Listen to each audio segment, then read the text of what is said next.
I'm disgusted at every representative on the Hill who isn't fighting with ICE to arrest every public safety threat, every national security threat roaming around these communities. Today, the Department of Justice is announcing a civil lawsuit against the Maine Department of Education. The state of Maine is discriminating against women by failing to protect women in women's sports. Pretty basic stuff. This is a violation of Title IX.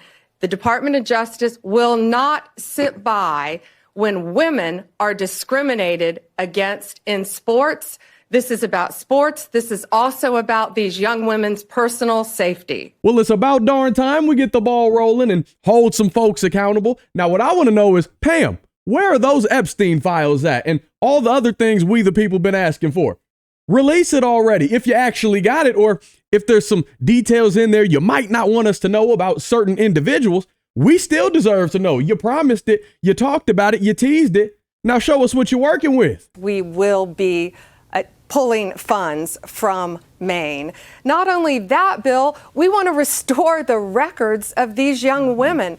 You know, these women lost records. One didn't go to regionals, one didn't go to state, all because of a boy. All of these records should be restored, not only in Maine, but around the country, of these young women. You know, Riley Gaines started training for swimming when she was 4 years old. She made it to the Olympics. A lot of this around the country is being taken away from young women now because boys are competing in women's sports. And it's more than that. It's a safety issue. They are completely changing clothes, getting nude in young women's bathrooms. Try being the parents of these young women.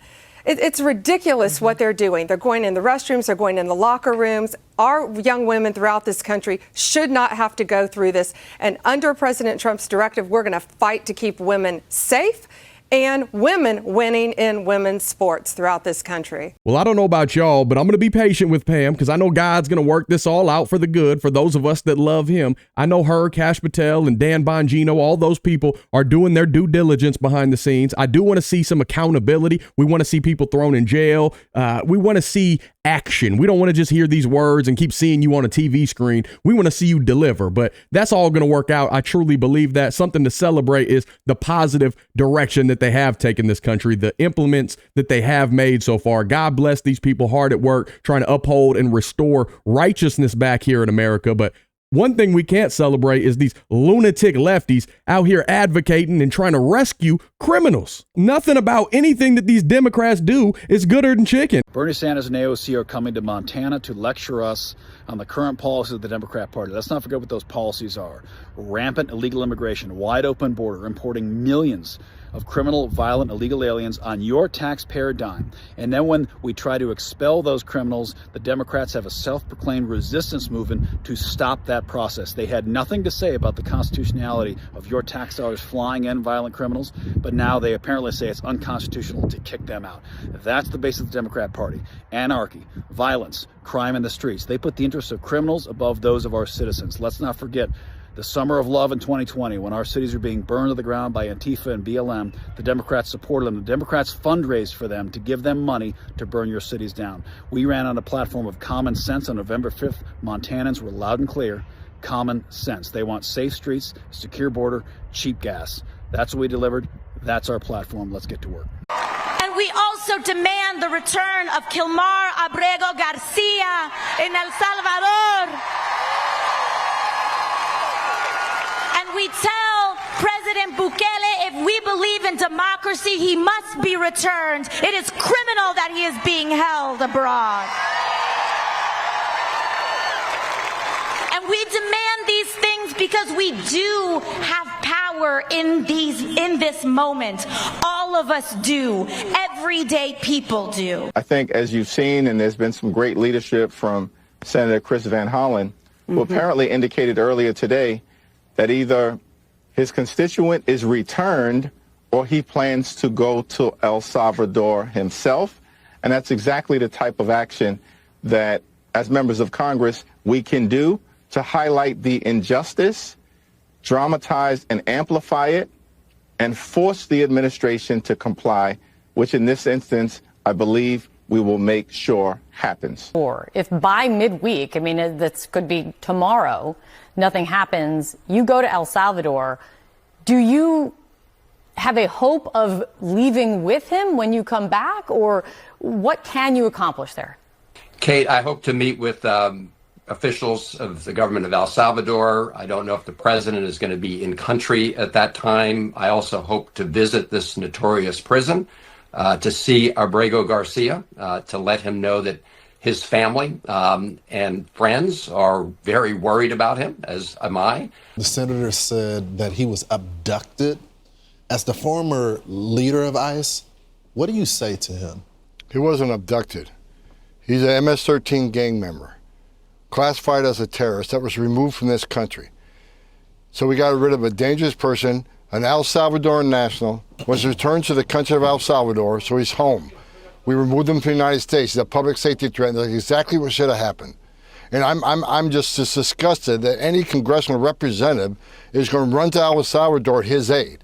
When yesterday, I read in his state, an illegal alien charged with murder was released back into the community, and not the ICE detainer wasn't honored, and ICE had to go find him in his state. In his state, the murder of Rachel Murrin yesterday. Listen to the testimony and listen to the mother on Handy last night. If you're not human, then your heart wasn't broken. It's just in his state. But rather than taking care of the constituents in his state, the victims of illegal crime in his state, he's going to run to El Salvador to protect an MS-13 terrorist. It's just disgusting. We're going to flood these sanctuary cities with federal agents. If we can't arrest a bad guy in the jail, we're going to arrest him on the street. We got to do it stronger. We got to do it faster. If we can't do it in the streets, then we're going to increase worksite enforcement operations in those sanctuary cities. We're going to flood worksite enforcement operations. If we can't arrest them at the home, then we'll arrest them at workplace. We're coming to sanctuary cities. We're going to put all hands on deck. Sanctuary cities are not going to get away with this illegality that's killing Americans at record numbers. I'm disgusted at every representative on the Hill who isn't fighting with ICE to arrest every public safety threat, every national security threat roaming around these communities. President Trump made a promise. We're going to keep that promise. I really don't understand how these Democrats and these lefties sleep at night, defending criminals and the lengths that they'll go to back these people and support them, but they won't support the actual heroes of this country. They won't stand for the brave men and women who've given everything for just us as citizens. They won't stand for us, but they'll go to the ends of the earth to bring back criminal gang members, rapists, and it's insanity, y'all. You shouldn't be celebrating wrongdoings. You should rejoice in the truth. You should uphold and want justice, real justice, not when laws are being broken and trying to advocate and twist that as though it's okay. Illegal immigration is a privilege. It's not a right. It's our right as Americans to lock our doors at night, to want our loved ones to be safe. This isn't a right. Love as a Christian is not justifying sin, not justifying and celebrating somebody breaking the law. That's what we're supposed to do. We're supposed to uphold righteousness, because at the end of the day, justice will prevail. It's God that's going to bring that wrath. It's God that's going to hold everybody accountable for their actions when Jesus returns come judgment day. So you better make sure you're living right. You better make sure you're bearing and producing good fruit. Because this ain't it, Democrats. You cannot be a true Christ-loving Christian that's keeping the Lord's commandments and be a Democrat, be a leftist that lives in these secular ideologies. I truly believe that. You can say what you want about politics, but all throughout the Bible, all throughout the basic instructions before leaving earth, there's political aspects all throughout. Jesus was turning tables because people were turning the Father's house into a den of robbers. They were selling and just perverting what God created to be holy. But all we can do is keep on praying. We can keep praying, keep working for the Lord, keep doing what we know we need to be doing. You better get it right. You better get it together. Let the brainstem connect in regards to Jesus Christ, or all of this effort and energy that you're spending is being wasted. You're doing it all wrong. I love y'all. Hallelujah. Let me know what you think in the comment section, and let's keep this conversation rolling.